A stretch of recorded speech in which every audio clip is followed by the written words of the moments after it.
दादी को अपना पोता बहुत बदसूरत लगता था, इसलिए उसने उसे सड़क पर छोड़ दिया। लेकिन छोटे मोटू में गजब का आत्मविश्वास था। उसने गुस्से में दादी को पेड़ों की टहनियों में फंसा दिया। उसका चेहरा लाल हुआ और टहनियों में तेज आग लग गई, जिससे दादी डायन दर्द से चिल्लाने लगी। लेकिन ये छोटी चालाकी उसे नहीं रोक पाई। उसने तुरंत जादू करके आग बुझा दी और बच्चे को मारने ही वाली थी कि अचानक मोटू एक बड़े दानव जैसे रूप में बदल गया। असल में मोटू कोई आम बच्चा नहीं, बल्कि देवता का अवतार था, जो वीडियो देखने और लाइक करने वालों की हर इच्छा पूरी कर सकता था। डायन इस बड़े रूप से बिल्कुल नहीं डरी। उसने चालाकी से एक गुड़िया निकाली और मोटू के सामने उसका सिर तोड़ दिया। अपने पसंदीदा खिलौने को टूटता देखकर मोटू जोर जोर से रोने लगा और उसका बड़ा रूप गायब होकर वह फिर छोटा बच्चा बन गया। अब वह डायन के लिए आसान शिकार बन चुका था। तभी उसके माता पिता वहां पहुंच गए। बेटे को रोता देख उनके अंदर गुस्सा भर गया। पिता अर्जुन ने तेजी से दौड़ लगाई और एक छलांग मारकर बच्चे को अपनी गोद में उठा लिया। वहीं माँ सीता ने डायन को घूरते हुए कहा कि यह लड़ाई औरतों के बीच है, तुम बीच में मत पड़ो। दोनों एक दूसरे की ओर तेजी से बढ़ी और उनकी टक्कर से जोरदार हवा का तूफान उठ गया। सीता ने अपना पारिवारिक हथियार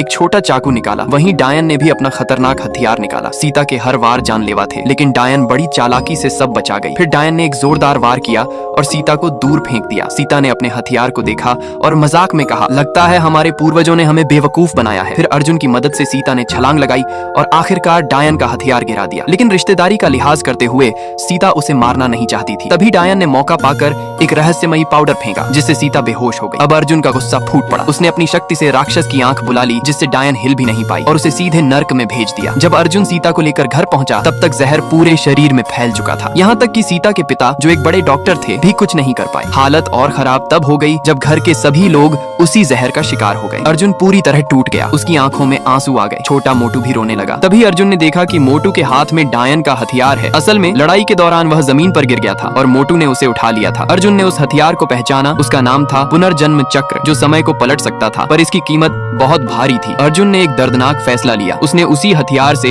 अपने एक एक परिवार के सदस्य को मार दिया, ताकि वे समय में पीछे जाकर बच सकें। ये दर्द उसके लिए असहनीय था। जब उसने सीता को आखिरी बार देखा, दोनों की आंखों में आंसू थे। फिर उसने खुद को भी खत्म कर लिया। अचानक जिन लोगों को उस हथियार से मारा गया था, उनके शरीर गायब हो गए और वे समय की सुरंग में प्रवेश कर गए। वे 10 साल पीछे अर्जुन की शादी के दिन पहुंच गए। लेकिन इस बार दुल्हन सीता नहीं थी। अब अगर अर्जुन इतिहास को सही रास्ते पर नहीं लाया, तो वे सब हमेशा के लिए मिट जाएंगे। और तभी उसके पैर के नीचे कुछ आया, एक छोटा